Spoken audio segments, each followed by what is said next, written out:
Students, welcome to our channel Shakuntalam academy. आज हम लोग केमिस्ट्री की सीरीज को शुरू करने वाले हैं। ये हमारा केमिस्ट्री का लेक्चर नंबर 0 होने वाला है। इसमें हम लोग केमिस्ट्री के बारे में पढ़ेंगे कि जेई, नीट और क्लास 11th और 12th में केमिस्ट्री का क्या क्या सिलेबस है, कौन कौन से चैप्टर हमको पढ़ने के लिए हैं। चलिए देखते हैं। सबसे पहले केमिस्ट्री जो है उसको हम अपने टीचिंग स्टाइल के लिए 3 पार्ट्स में डिवाइड किए हुए हैं। एक है फिजिकल केमिस्ट्री, एक है इनऑर्गेनिक केमिस्ट्री और एक है ऑर्गेनिक केमिस्ट्री। लेकिन यहाँ फिजिकल, इनऑर्गेनिक, ऑर्गेनिक केमिस्ट्री को पढ़ने से पहले और जेई और नीट की प्रिपरेशन करने से पहले हमें कुछ चीज़ जानने की ज़रूरत है। वो है some basic concepts of chemistry. Because some basic concepts of chemistry जो है आपको एक ब्रिज की तरह वर्क करेगा। आपकी जो अभी अंडरस्टैंडिंग लेवल है वो क्लास 10th की लेवल है। जब क्लास 10th से हम जेई या नीट की प्रिपरेशन करना चाहते हैं तो उस बीच में काफ़ी गैप होता है। उस गैप को फिल करने के लिए हम लोग यूज करेंगे some basic concept of chemistry. इसमें हम लोग कुछ क्लास 9th के, कुछ क्लास 10th के और कुछ 11th क्लास के पोर्शंस को देखने वाले हैं। उस पोर्शन जो है हमें पूरे केमिस्ट्री को पढ़ने में काफ़ी हेल्पफुल होने वाला है। सबसे पहले हमारा जो सेशन स्टार्ट होने वाला है वो होगा some basic concept of chemistry. तो आज की क्लासेज में हम लोग सिर्फ ब्रीफ इंट्रोडक्शन देखेंगे कि some basic concept of chemistry में या फिर फिजिकल केमिस्ट्री में, इनऑर्गेनिक केमिस्ट्री में, ऑर्गेनिक केमिस्ट्री में क्या क्या सिलेबस है। चलिए पहले हम स्टार्ट करते हैं some basic concept of chemistry से। करना कैसे है, आपको पढ़ना कैसे है, पहले उसको समझ लीजिए। केमिस्ट्री एक हाईली स्कोरिंग सब्जेक्ट है। आपको कम्पिटिटिव आइदर जेई और नीट दोनों में केमिस्ट्री बहुत ही ज़्यादा स्कोरिंग सब्जेक्ट इसलिए है क्योंकि इसमें आपको न्यूमेरिकल सिर्फ और सिर्फ फिजिकल वाले पोर्शन में मिलने वाले हैं। इनऑर्गेनिक और ऑर्गेनिक वाले पोर्शन में आपको न्यूमेरिकल्स बिल्कुल ना के बराबर मिलते हैं। ये टोटल फैक्चुअल क्वेश्चन होते हैं, फैक्ट पे बेस्ड होते हैं। अगर आपको कॉन्सेप्ट पता है तो इसको बनाने में आपको बिल्कुल भी टाइम नहीं लगने वाला है। ये आपकी टाइम सेव करेगा। मार्क्स आपके निगेटिव होने के चांसेस कम है अगर आपको कॉन्सेप्ट पता है, फैक्ट पता है तो। इसीलिए हाईली स्कोरिंग है। इनफैक्ट आपको रैंक बूस्ट करने में भी इसका काफ़ी हेल्पफुल होने वाला है। इसीलिए केमिस्ट्री को बहुत अच्छे से पढ़िए। केमिस्ट्री बस एक ही चीज़ मांगता है, वो है टाइम।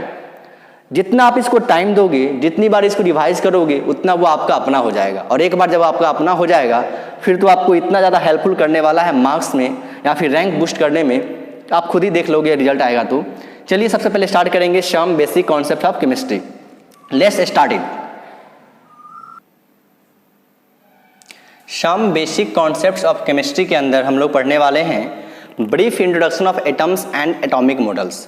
ये सब चीज़ आप क्लास 9th में पढ़े होंगे, उसी का थोड़ा सा इंट्रोडक्शन होगा यहाँ पे कि एटम्स क्या हैं और एटॉमिक मॉडल्स क्या क्या होते हैं और क्या क्या दिए गए थे उनके बारे में पढ़ेंगे। फिर उसके बाद हम लोग पढ़ेंगे symbolic representation of atoms and fundamental particles. उसके बाद हम लोग पढ़ने वाले हैं discussion on neutron and it's charge bearing nature and stability of nucleus. आप सभी लोगों को पता है न्यूट्रॉन के बारे में, लेकिन क्या आपको पता है कि न्यूट्रॉन जो है सो चार्ज बियरिंग पार्टिकल होता है। ये चार्ज प्रोड्यूस कर सकता है। हम तो ये जानते हैं कि न्यूट्रॉन क्या होता है, न्यूट्रल पार्टिकल है। Being a neutral particle but it can produce charge particle. उसी चीज़ को हम पढ़ेंगे कि charge bearing nature of neutron. और फिर हम लोग देखेंगे स्टेबिलिटी ऑफ न्यूक्लियस का, कि न्यूक्लियस के अंदर आप सभी लोगों को पता है क्या होते हैं, प्रोटॉन होते हैं और न्यूट्रॉन होते हैं। तो आप ये समझिए कि similar charges repel each other. Proton होते हैं पॉजिटिवली चार्ज। अगर एक न्यूक्लियस के अंदर आप बहुत सारे प्रोटॉन को रखोगे तो क्या प्रोटॉन एक दूसरे को रिपेल करेगा कि नहीं करेगा? बिल्कुल करेगा। तो आप इतना रिपल्सन होगा यहाँ पे, फिर भी न्यूक्लियस स्टेबल क्यों होते हैं, उनके पीछे क्या रीजन है? इतने नंबर ऑफ प्रोटॉन्स होने के बावजूद भी एक न्यूक्लियस स्टेबल कैसे होता है, उसका रीजन हम लोग सीखने वाले हैं इस टॉपिक के अंदर। किसके अंदर? Discussion of neutron and it's charge bearing nature, also stability of nucleus. फिर हम लोग मूव करेंगे brief introduction of long form of modern periodic table. आप लोगों ने क्लास 10th में पढ़ा होगा पीरियोडिक टेबल के बारे में, तो उन्हीं के बारे में हम लोग का डिस्कशन होने वाला है। थोड़ा सा ब्रीफ इंट्रोडक्शन होने वाला है। और फिर पढ़ेंगे हम लोग ऑर्बिट इलेक्ट्रॉनिक कन्फिग्रेशन। बहुत बच्चे पढ़ के आते हैं 9th क्लास में और बहुतों को पता नहीं होता है। इसीलिए ये 9th, 10th, 11th तीनों चीज़ को मिला करके कुछ बनाया गया है some basic concept of chemistry. इसी को हम लोग इसमें डील करने वाले हैं। फिर हम लोग पढ़ेंगे characteristics configuration of group element. एक ग्रुप के एलिमेंट्स का क्या होता है, कैरेक्टरिस्टिक्स कन्फिग्रेशन। फिर हम लोग देखेंगे सम टर्म्स एंड एप्लीकेशंस इसके अंदर देखने वाले हैं आइसोटोप्स जो आप लोग पढ़े होंगे, आइसोबार्स भी पढ़े होंगे। इसके अलावा भी कुछ टर्म्स एंड एप्लीकेशंस आते हैं जैसे आइसोटोन्स, आइसोडायाफर्स, आइसोइलेक्ट्रॉनिक्स, आइसोस्टर्स, इन सभी चीज़ों को देख लेंगे। इसके बाद हम लोग पढ़ेंगे IUPAC naming of elements whose atomic number greater than 100, कि 100 से एटॉमिक नंबर वाले एलिमेंट्स का हम लोग आईयूपैक नेमिंग कैसे करते हैं। फिर देखेंगे मैग्नेटिक प्रॉपर्टीज, इसके अंदर हम लोग पढ़ने वाले हैं paramagnetism, diamagnetism, ferromagnetism, anti ferromagnetism and ferrimagnetism, जो आप कहीं ना कहीं क्लास 12 में भी पढ़ोगे सॉलिड स्टेट चैप्टर्स में। फिर उसके बाद हमारा लास्ट यूनिट होने वाला है some basic concept of chemistry में, वो है नेमिंग ऑफ एसिड्स। इन सभी को एक बार जब हम लोग पढ़ लेंगे तो हम ये समझेंगे कि अब हम लोग जो है सो जेई को सिलेबस को पढ़ने के लिए तैयार है या फिर नीट के कॉन्सेप्ट को समझने के लिए तैयार है। इसीलिए पहले हम लोग इस चीज़ों को समझेंगे। एक बार इन सभी चीज़ों पे हमें कमांड हो जाएगी तो आप ये समझो कि अब आप लोग जेई के लिए या नीट के लिए बिल्कुल रेडी हो। चलिए फिर हम लोग देखते हैं कि जो हम लोग और डिवाइड किए हुए केमिस्ट्री को 3 पार्ट्स में, फिजिकल, ऑर्गेनिक, इनऑर्गेनिक। तो फिजिकल केमिस्ट्री में क्या पढ़ना है, क्या होते हैं फिजिकल केमिस्ट्री, ऑर्गेनिक केमिस्ट्री में क्या पढ़ना है, इनऑर्गेनिक केमिस्ट्री का क्या सिलेबस है। हम लोग पूरे जेई के सिलेबस को, एनसीईआरटी के सिलेबस को दोनों को मिला करके देखेंगे। चलिए देखते हैं बारी बारी से। दोस्तों ये जो फिजिकल केमिस्ट्री है इसके अंदर हम लोग पढ़ेंगे क्लास 11th में मोल कॉन्सेप्ट, इसी को कहा जाता है स्टाइकोमेट्री फर्स्ट। उसके बाद हम लोग देखेंगे एटॉमिक स्ट्रक्चर को, गैसेस स्टेट। फिर हम लोग पढ़ेंगे redox and equivalent concept stoichiometric second में। फिर आता है थर्मोडायनेमिक्स एंड थर्मोकेमिस्ट्री। जो ये आप थर्मोडायनेमिक्स देख रहे हो ये आपका फिजिक्स का भी पार्ट है और केमिस्ट्री का भी पार्ट है। मीन्स आप लोग फिजिक्स में भी पढ़ोगे और केमिस्ट्री में भी पढ़ोगे, डबल रिवीजन होने वाला है इसका। फिर आएगा आपका chemical equilibrium and then last जो होने वाला है हमारा है आयनिक इक्विलिब्रियम। ये सारे फिजिकल केमिस्ट्री के पार्ट है क्लास 11th के लिए। जेई का भी बिल्कुल यही चैप्टर्स आने वाले हैं आपको। हम लोग क्या करेंगे, पहले पढ़ेंगे अपने जेई लेवल, उसी के साथ साथ एनसीईआरटी बुक्स को भी पढ़ते रहेंगे। जो भी एनसीईआरटी के न्यूमेरिकल्स है, एक्सरसाइज है, उन सभी का प्रॉपर वे में डाउट क्लियरिंग सेशन रखा जाएगा। उसका पूरा सॉल्यूशन आपको वीडियो के फॉर्मेट में मिलेगा। इसके अलावा जो प्रीवियस ईयर के क्वेश्चंस हैं जो जेई में, नीट में पूछे गए हैं, उन सबको एज ए असाइनमेंट के रूप में आप लोगों को प्रोवाइड किया जाएगा, ताकि आप लोग ये समझ पाओ कि जो क्लासेस में हम लोग पढ़ रहे हैं क्या उस लेवल तक है, हमें उस चीज़ को समझ में आ रही है, हमारी अंडरस्टैंडिंग उस लेवल तक है कि नहीं कि जो हम जेई या नीट के क्वेश्चन को क्रैक कर सके। चलिए तो इसके बाद हम लोग देखेंगे क्लास 12th में जो फिजिकल केमिस्ट्री का पोर्शन है वो चीज़ें। तो एनसीईआरटी बुक में जब आप खोजोगे ना तो ये सारे टॉपिक आपको मिल जाएंगे, लेकिन ये जो टॉपिक है मोल कॉन्सेप्ट ये आपको एज ए चैप्टर के रूप में नहीं मिलेगा। ये जो फर्स्ट चैप्टर है वॉल्यूम नंबर 1 क्लास 11th का, उसमें आपको मिलेगा some basic concepts of chemistry. उसी के अंदर आपको मिलने वाले हैं मोल कॉन्सेप्ट। एक इम्पॉर्टेंट बात और, आप सभी लोगों को एनसीईआरटी बुक जो है सो मस्ट है खरीद लेना है। क्योंकि अभी लॉकडाउन चल रहा है तो बुक खरीदने की जरूरत नहीं है, आप हमें व्हाट्सएप करेंगे, वहाँ पे आपको पीडीएफ के फॉर्मेट में बुक का पीडीएफ मिल जाएगा। लेकिन एनसीईआरटी जैसे जैसे हमारा सिलेबस आगे की तरफ मूव करते रहेगा वैसे वैसे एनसीईआरटी बुक को प्रॉपर पढ़ना है। एटलीस्ट कम से कम केमिस्ट्री तो पूरा पढ़ना है एनसीईआरटी से, क्योंकि जेई हो या फिर नीट हो, अधिकांश मेजॉरिटी ऑफ द क्वेश्चन जो है बिल्कुल एनसीईआरटी से उठा कर रख दिए जाते हैं। मैं जेई मेंस की बात कर रहा हूँ और नीट की बात कर रहा हूँ, इसीलिए एनसीईआरटी बुक को प्रॉपर पढ़ना है। और बुक पढ़ने से हमारे अंदर कॉन्फिडेंस लेवल बढ़ता है। हमें लगता है कि हमने कुछ किया है, ये चीज़ें, तो बुक को तो जरूर पढ़ना है। एक बुक कम से कम सभी लोग प्रीफर कीजिए। मैं बोलूँगा एनसीईआरटी, अगर आपका कुछ और मन हो तो और भी बुक पढ़ सकते हैं, लेकिन एनसीईआरटी बुक को जरूर पढ़ना है। इसके अलावा आपको नोट्स मिलेंगे, असाइनमेंट्स मिलेंगे, प्रॉपर डाउट क्लियर किया जाएगा, प्रीवियस क्वेश्चन हो जाए, तो इतना तो काफ़ी है, मोर देन सफिशियंट है। अब देखेंगे क्लास 12th में हम लोग फिजिकल केमिस्ट्री के अंदर क्या क्या पढ़ने वाले हैं। अगर हम फिजिकल केमिस्ट्री में क्लास 12th की बात करें तो क्लास 12th के अंदर हम लोग पढ़ेंगे solid state, solution, chemical kinetics, nuclear chemistry, electrochemistry और सरफेस केमिस्ट्री। इस तरह से 6 चैप्टर हो गए आपके क्लास 12th के। और क्लास 11th की अगर हम चैप्टर की बात करें तो हमने पहले लिखा हुआ था 7 चैप्टर हो गए क्लास 11th के। तो टोटल जो है सो आपको पढ़ना है 13 चैप्टर, आप समझ सकते हैं, और वो भी जेई और नीट लेवल। ये जो आप न्यूक्लियर केमिस्ट्री देख रहे हो, ये न्यूक्लियर केमिस्ट्री आपका नीट का पार्ट नहीं है और क्लास 11th या 12th लेवल का पार्ट नहीं है। ये चीज़ें जो हैं आपको जेई का पार्ट है, उस जेई में भी जेई एडवांस का पार्ट है ये चीज़ें। तो पहले हम लोग जो नीट लेवल का पार्ट होगा, जो जेई लेवल का पार्ट होगा और 11th-12th का पार्ट होगा उसको पढ़ेंगे। आफ्टर देन सबसे लास्ट में हम लोग पढ़ेंगे न्यूक्लियर केमिस्ट्री को।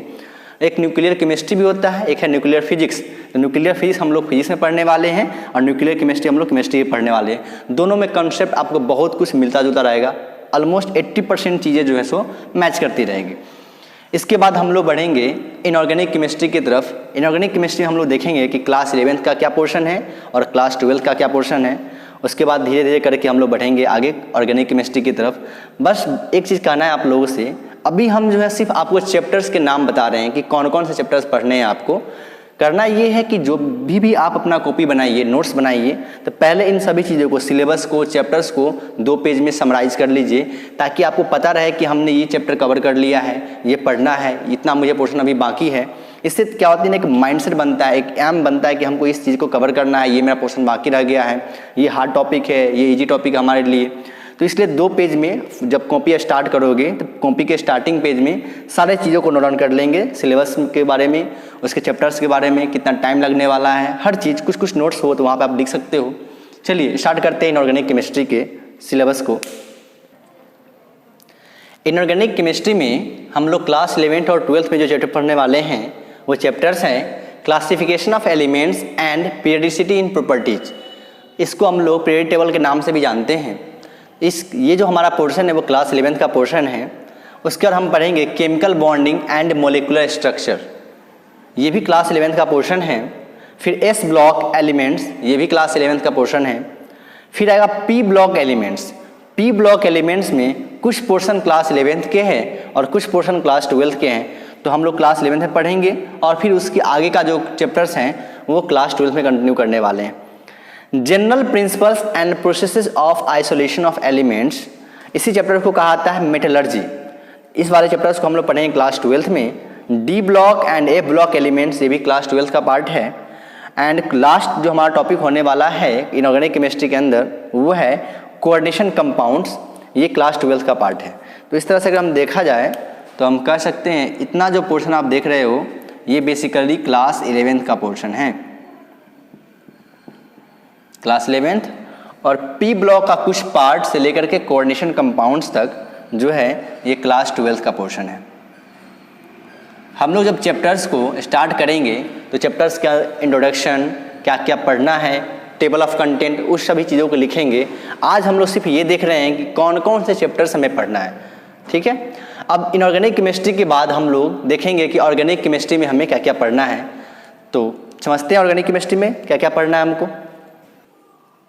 दोस्तों अगर हम ऑर्गेनिक केमिस्ट्री की बात करेंगे तो ऑर्गेनिक केमिस्ट्री में हमें क्लास 11th एंड 12th और साथ साथ जेई प्लस नीट, इनकी भी हम बात कर लेते हैं। तो पहले अभी हम चैप्टर से समझिए, चैप्टर को भूल जाइए। हमारा जो पढ़ाने का तरीका होगा वो क्या होने वाला है, सबसे पहले हम पढ़ेंगे some fundamental concepts of organic chemistry. उसके बाद हम लोग पढ़ेंगे नोमेनक्लेचर के बारे में। फिर हम मूव करेंगे isomerism, reaction mechanism. Reaction mechanism के अंदर हम लोग पढ़ने वाले हैं जनरल ऑर्गेनिक केमिस्ट्री और फिर रिएक्शन इंटरमीडिएट्स। जब ये सारे टॉपिक्स हमारे कवर हो जाएंगे उसके बाद हम लोग क्या करेंगे, एनसीईआरटी बुक्स की तरफ मूव ऑन करेंगे ऑर्गेनिक केमिस्ट्री के लिए। जो चैप्टर फिजिकल और इनऑर्गेनिक में हम लोग बिल्कुल एनसीईआरटी को साथ साथ लेकर के चलेंगे, लेकिन जब हम ऑर्गेनिक की बात करेंगे तो ऑर्गेनिक में पहले हम इन सभी चीज़ों को कंप्लीट करेंगे। इन सब चीज़ों को जब हम कंप्लीट करेंगे इसमें ही आपका एनसीईआरटी का ऑलमोस्ट 90% कवर हो जाएगा। 90% आपका एनसीईआरटी बुक का कवर हो जाएगा इसी टॉपिक्स के अंदर, बट 10% कुछ कुछ चीज़ें बाकी रह जाएगी।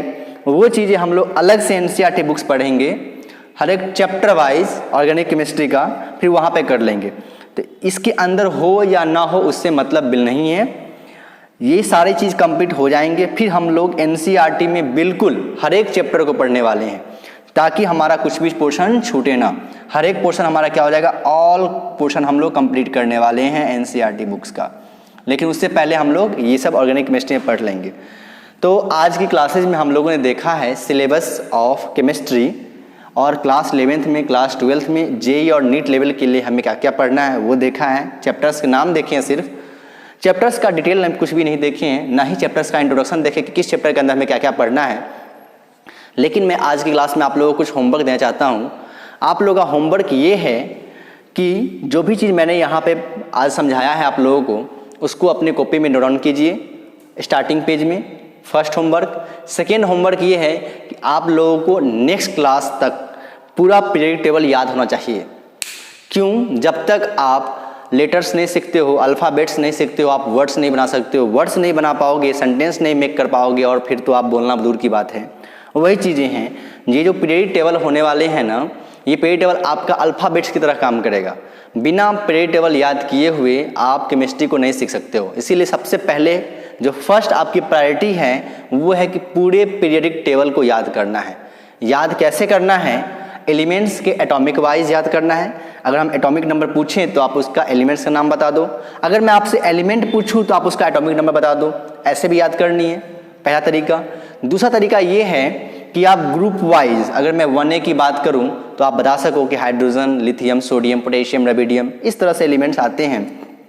फिर अगर मैं आपसे बात करूं 5A के लिए तो आप बोल सको nitrogen, phosphorus, arsenic, antimony, bismuth. इस तरह से आपको ग्रुप वाइज याद आना ज़रूरी है, और एटॉमिक नंबर वाइज भी एलिमेंट्स का याद आना बहुत बहुत ज़रूरी है केमिस्ट्री पढ़ने से पहले। इसीलिए मैं आज इंट्रोडक्शन के साथ साथ ये होमवर्क दे करके जा रहा हूँ। नेक्स्ट क्लास में हम लोग शुरू करेंगे some basic concepts of chemistry. आप उसको कह सकते हो फंडामेंटल कॉन्सेप्ट्स ऑफ केमिस्ट्री। तो अगली क्लास में मिलते हैं, तब तक के लिए आप लोग सेफ रहिए, घर पे रहिए। Thank you.